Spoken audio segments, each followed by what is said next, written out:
ये latest chapters कुछ और हाई लेवल के हैं। ना सिर्फ हमें फाइनली रॉक्स डी एक्सबेक का फेस रिवील मिला है, बल्कि एजेंडा पुशिंग अब तक के सबसे हाईएस्ट पीक पार है। क्या हाल है दोस्तों? मेरा नाम है नर्डी और आज हम बात करने वाले हैं वन पीस चैप्टर 1155 के बारे में। लास्ट टाइम जैब मैंने चैप्टर रिव्यू बनाया था, आप लोगों ने बोला और ज्यादा बनाओ, तो बस अब एक्सपेक्ट करो कि वीकली चैप्टर रिव्यूज आते रहेंगे। अगर आपको ऐसे वीडियोस पसंद है तो लाइक करो, कमेंट करो और सब्सक्राइब करना मत भूलना। चैप्टर स्टार्ट होता है लोकी और रॉक्स के बीच एक इंटेंस बातचीत के साथ। लोकी कहता है ये एल्बाफ है, जायंट्स की जमीन, लेकिन हेरोल्ड तो वॉयज पे गया हुआ है। रॉक्स उससे कहता है ऊपर जाओ, किसी को बताओ कि तुम इंजर्ड हो, हेरोल्ड वापस आएगा एल्बाफ में तुम्हारी मदद करने। लेकिन जब लोकी ये डिमांड रिजेक्ट करता है, रॉक्स उस पर अटैक कर देता है। अब किस तरह का अटैक था उस पे बाद में आएंगे, पर मैं थोड़ा फोकस करना चाहता हूं एक लाइन पार जो लोकी ने बोली। क्या सीरियसली तुम एक्सपेक्ट करते हो कि मेरा बाप सब कुछ छोड़ के वापस आ जाएगा सिर्फ क्योंकि मैं छोटिल हूं? पिछले चैप्टर में जो लाइन आई थी Loki gave up on love as a baby, वो यहाँ परफेक्टली रिफ्लेक्ट होती है। उसके अंदर ये भरोसा ही नहीं है कि हेरोल्ड उससे प्यार करता है या कोई जायंट उसकी चिंता करेगा। बचपन का ट्रॉमा उसके प्योर बिलीफ सिस्टम को तोड़ चुका है और जैब रॉक्स उस पर वार करता है। वो रॉक्स को प्यूनी ह्यूमन बोलता है, लेकिन कुछ बादल जाता है उसके अंदर। बाद में जैब हेरोल्ड वापस आता है, लोकी जेन्युइनली शॉक में होता है, लेकिन एफआईआर भी वो ये मान नहीं पाता कि हेरोल्ड सच में उसके लिए आया है। उसकी मां ने बचपन में जो जख्म दिए थे वो उसके दिल को अभी तक भरने नहीं देते। लोकी किसी से प्यार नहीं करता, किसी में रुचि नहीं लेता, जब तक वो रॉक्स का सपना नहीं सुनता। रॉक्स का कहना कि मैं पूरी दुनिया को अपने कब्जे में लेना चाहता हूं, सुनकर लोकी मुस्कुराता है। उसके अंदर एक नई उम्मीद पैदा होती है, एक नई दुनिया में जीने का ख्वाब जगता है। अब बात करते हैं रॉक्स के अटैक की। नैरेटर स्पेसिफिकली कहता है कि रॉक्स एक लेजेंडरी स्वॉर्ड्समैन था, और ये पॉइंट इंपॉर्टेंट है क्योंकि अगर रॉक स्वॉर्ड्समैन था तो ज़ोरो को एंड सीरीज में सिर्फ मिहॉक ही नहीं, रॉक्स को भी सरपास करना पड़ेगा। अब मिहॉक रॉक से ज्यादा स्ट्रांग हो या ना हो, उसके आसपास का लेवल तो जरूर होगा। तो सोचो ज़ारा, मिहॉक को हराने के लिए ज़ोरो को किस लेवल तक जाना पड़ेगा? एक ऐसे स्वॉर्ड्समैन को जो शायद खुद रॉक्स का कॉन्टेम्पररी हो। इसीलिए ये चैप्टर मिहॉक को बड़ी तरह से अपस्केल करता है, और इसका डीप डाइव मेन टू दिन बाद एक अलग वीडियो में करने वाला हूं। हम देखते हैं एक फ्लैशबैक जब रॉक्स और हेरोल्ड पहली बार टकराते हैं।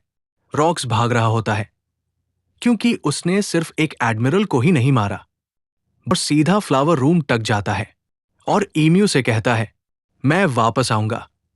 ये तो सच में लेजेंडरी लेवल का काम है। अब सवाल उठता है कि जब रॉक्स ने ईम्यू को देखा, क्या उसने असली चेहरा देखा या वही शैडोड सिलुएट? और सबसे बड़ा सवाल, रॉक्स ने पूरे दुनिया को ईम्यू के बारे में क्यों नहीं बताया? शायद सिर्फ अपने क्रू से कहा हो, लेकिन दुनिया को बता के वो एक रेवोल्यूशन इग्नाइट कर सकता था। पर उसने कुछ नहीं बोला, वो सालों तक अपनी क्रू बनाता रहा। पायरेट वर्ल्ड में दर्द का दूसरा नाम बन गया, लेकिन ईम्यू का जिक्र तक नहीं किया। हो सकता है उसने अपनी क्रू मेट्स को कुछ हिंट्स दिए हो, लेकिन अगर वो चाहता तो पूरी दुनिया को जगा सकता था। तो रॉक्स ने छुप, और फिर रॉक्स जाता है हेरोल्ड से सीधा टक्कर लेने। जमीन कांप उठती है, हवा में एक गूंज सी उठती है, कॉन्करर्स हाकी क्लैश होता है। एक ऐसी टक्कर जो आसमां को चीर कर रख देती है। जो लोग पास में खड़े थे वो बस बेहोश हो जाते हैं। ये टक्कर किंग्स की टक्कर है, लेकिन सबसे बड़ा सवाल, होली नाइट्स कहाँ है? गार्लिंग फिगरलैंड जो अपने प्राइम में है, जो अपने आप को सबसे बड़ा न्याय कहता है, वो छुप क्यों है? क्या वो रॉक्स से डर गया है? भाई, ये सीन लिटरल चिल्स देता है। रॉक्स और हेरोल्ड का वो मोमेंट जैब दोनों एक दूसरे को पहली बार रिस्पेक्ट के साथ इंट्रोड्यूस करते हैं। It feels like to ancient kings crossing paths. Rocks का कहना अपनी तलवार जमीन की तरफ रखो, वरना इस झटके में तू भी उड़ जाएगा। उसके बाद वो बोलता है फिर मिलते हैं हेरोल्ड, और बिना किसी ड्रामा के उसके शोल्डर से सीधा रेड लाइन के नीचे जंप मार देता है। No wings, no ship, no backup, बस अपनी विल पावर। उसके बाद उसके ऊपर एक मैसिव बाउंटी लैग जाती है। एग्जैक्ट नंबर नहीं दिखाते, लेकिन शॉकवेव्स पूरी दुनिया में जाती है।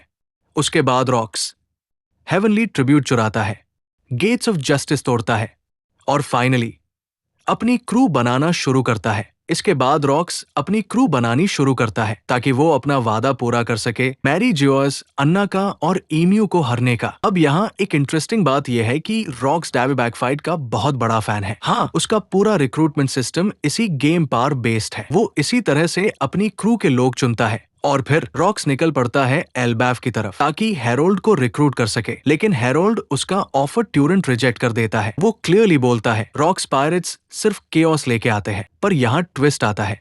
क्रू के मेंबर्स बोलते हैं हम सब अपने लिए हैं, एक दूसरे से अलाइनमेंट जरूर है, पर किसी और के सपने के लिए नहीं। यही एग्जैक्ट ब्लैक बियर्ड पायरेट्स का भी सिस्टम है। उनका भी रूल सिंपल है, जो स्ट्रांग है वही किंग है। वहां भी सब अपने इंटरेस्ट के लिए लड़ते हैं और ब्लैक बियर्ड अन सब को एक कॉमन गोल के अंडर, जैसे रॉक्स ने मॉन्स्टर्स को एक झंडे के नीचे इकट्ठा किया। रॉक्स कहता है with these dumbass under me we'll turn Hachinosu into a pirate paradise. वही लैंग्वेज जैसा कुजन ने ब्लैक बियर्ड पायरेट से बोला था। शायद कुजन भी ब्लैक बियर्ड को बीट्रे करे, जैसे व्हाइट बियर्ड वैसे ने है ब्लैक रॉक्स को बियर्ड गॉड भी वैली में सबको किया। एक विजन के पीछे रॉक्स चला और रहा है। ब्लैक बियर्ड दोनों के का क्रूज में गोल एक ही लॉयल्टी है। नहीं, पूरी Fear दुनिया पे और राज करना ambition चलती है। और और ये इसी से system, हमें हिंट मिलता है, चाहे रॉक्स हो वो दोनों या शायद Blackbeard, बाप बेटे ही हो। वर्ल्ड डोमिनेशन के लिए Chapter end होता परफेक्टली है डिजाइन रॉक्स किया के गया इस है। लाइन के साथ, कोई तो होगा जो दुनिया को कब्जे में लेगा। अगर हम दोनों साथ आए तो हम वो बन सकते हैं।